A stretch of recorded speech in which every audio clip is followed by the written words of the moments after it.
Hello മക്കളെ, നമ്മുടെ chapter 2 lenses അല്ലെങ്കിൽ ലെൻസുകൾ എന്ന് പറയുന്ന ചാപ്റ്ററിൽ നിന്ന് എന്തൊക്കെയാണ് പഠിക്കേണ്ടത്? ഈ സാറ് പറയാൻ പോകുന്ന കാര്യങ്ങൾ മാത്രം പഠിച്ചു കഴിഞ്ഞാൽ നിങ്ങൾക്ക് എന്തായാലും A+ കിട്ടും. ഒരു സംശയമില്ല. ഈ ചാപ്റ്റർ വലിയ ചാപ്റ്റർ ആണെന്നും കുറേ പഠിക്കാനുണ്ടെന്ന് വിചാരിച്ച് ടെൻഷൻ അടിക്കേണ്ട കാര്യമില്ല.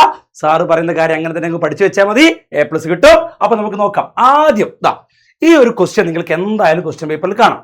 അതായത് പവർ കാണാനോ ഫോക്കൽ ലെങ്ത് കാണാനോ അല്ലെങ്കിൽ പവറോ ഫോക്കസ് ദൂരോ കാണാനുള്ള ഒരു ഇക്വേഷൻ വെച്ചിട്ടുള്ള ഒരു പ്രോബ്ലം അല്ലെ എന്തായാലും എക്സാമിന് ഉണ്ടാവും. അപ്പൊ P = 1/f, F = 1/p. സംഭവം സിമ്പിൾ അല്ലേ? ഇങ്ങനെയായിരിക്കും ആ ചോദ്യം. ഒരു കോൺകേവ് ലെൻസിന്റെ പവർ തരും, എന്നിട്ട് ഫോക്കസ് ദൂരം കാണാൻ വേണ്ടി പറയും അല്ലെ. പവർ തന്നിട്ട് ഫോക്കൽ ലെങ്ത് കാണാൻ വേണ്ടി പറയും, അല്ല തിരിച്ചായിരിക്കും. എന്തായാലും ഇത്തരത്തിലൊരു ചോദ്യം എക്സാമിന് എന്തായാലും ഉണ്ടാവും. ഇതങ്ങോട്ട് പഠിച്ചു വെച്ചേക്കാം. ഓക്കെ, രണ്ടാമത്തെ കാര്യം എന്ന് പറഞ്ഞാൽ നമ്മളെ ഈ മൈക്രോസ്കോപ്പ് ടെലിസ്കോപ്പ് ഇല്ലേ, ഈ ഭാഗത്ത് നിന്ന് എന്താ ചോദിക്കുക നിങ്ങൾക്ക്? ഈ അതിന്റെ ലെൻസുകളുടെ പ്രത്യേകതകളാണ് ഫോക്കൽ ലെങ്ത്, ഫോക്കസ് ദൂരത്തിന്റെ പ്രത്യേകതകൾ.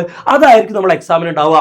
ഓക്കെ, അത് വെച്ചിട്ടുള്ള ചോദ്യമായിരിക്കും നമ്മളെ എക്സാമിന് ഉണ്ടാവുക. അപ്പൊ ആ രീതിയിൽ വേണം നിങ്ങൾ എന്ത് ചെയ്യാൻ, മൈക്രോസ്കോപ്പ് ടെലിസ്കോപ്പ് പഠിക്കാൻ വേണ്ടിയിട്ട്. സെറ്റ് ആണല്ലോ? ഈ ടൈപ്പ് ആയിരിക്കും ക്വസ്റ്റ്യൻ. ഇനി അടുത്തൊരു ചോദ്യം എന്ന് പറഞ്ഞു കഴിഞ്ഞാല് നമ്മുടെ ലെൻസ് ഫോർമുല, ലെൻസ് സമവാക്യം വെച്ചിട്ടായിരിക്കും. നമുക്കറിയാം 1/f = 1/v - 1/u ആണ്.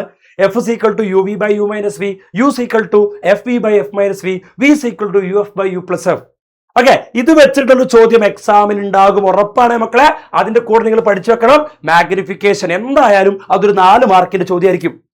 മാഗ്നിഫിക്കേഷൻ അഥവാ ആവർത്തനവും കാണാനുണ്ടാവും.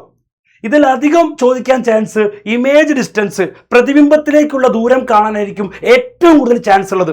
അതിന്റെ കൂടെ മാഗ്നിഫിക്കേഷൻ ഉണ്ടാവും. പിന്നെ ഒരു കാര്യം കൂടി ആഡ് ചെയ്യും. എന്താ അറിയോ? ചോദ്യം ഇങ്ങനെ ഉണ്ടാവുക. 4 മാർക്കിന്റെ ചോദ്യമായിരിക്കും. ഈ 4 മാർക്കിന്റെ ചോദ്യത്തില് 3 കാര്യങ്ങൾ ഉണ്ടാവും. നിങ്ങളോട് എന്ത് കാണാൻ വേണ്ടി പറയും? നിങ്ങളോട് കാണാൻ വേണ്ടി പറയും ഇമേജ് ഡിസ്റ്റൻസ് അല്ലെങ്കിൽ പ്രതിബിംബത്തിലേക്കുള്ള ദൂരം കാണാൻ വേണ്ടി പറയും.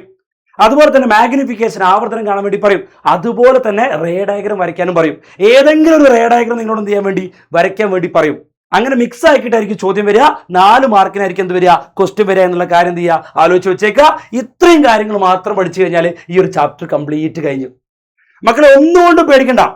ഈ എല്ലാ കാര്യങ്ങളും സെറ്റാക്കി തരാൻ വേണ്ടിയിട്ട് നമ്മളെ പ്രഡിക്ഷൻ ലൈവും അതുപോലെ തന്നെ ഇന്ന് രാത്രിയുള്ള ലൈവും, ഈ 2 ലൈവുകൾ കണ്ടു കഴിഞ്ഞാൽ മൊത്തം നമുക്ക് സെറ്റാക്കാം. മക്കൾ ഇനി എന്ത് ചെയ്യേണ്ട, വെറുതെ വിഷമിക്കൊന്നും വേണ്ട. ഈ ഒരു വീഡിയോ നിങ്ങൾക്ക് ഇഷ്ടപ്പെട്ടിട്ടുണ്ടെങ്കിൽ നമ്മളെ കമന്റ് ബോക്സിൽ വന്നിട്ട് SM ലവ് എന്ന് കമന്റ് ചെയ്യുക. അതിന്റെ കൂടെ തന്നെ ഇനി ഏതെങ്കിലും ചാപ്റ്ററിന്റെ ഇങ്ങനത്തെ ഒരു വീഡിയോ നിങ്ങൾക്ക് ആവശ്യമാണെങ്കിൽ ആ ചാപ്റ്ററിന്റെ പേരും കൂടി എന്ത് ചെയ്യുക, ഒന്ന് ടൈപ്പ് ചെയ്ത് വെച്ചേക്കുക. അപ്പൊ നമുക്ക് എന്ത് ചെയ്യാം, അടുത്ത വീഡിയോ ആയിട്ട് കാണാം. ബൈ.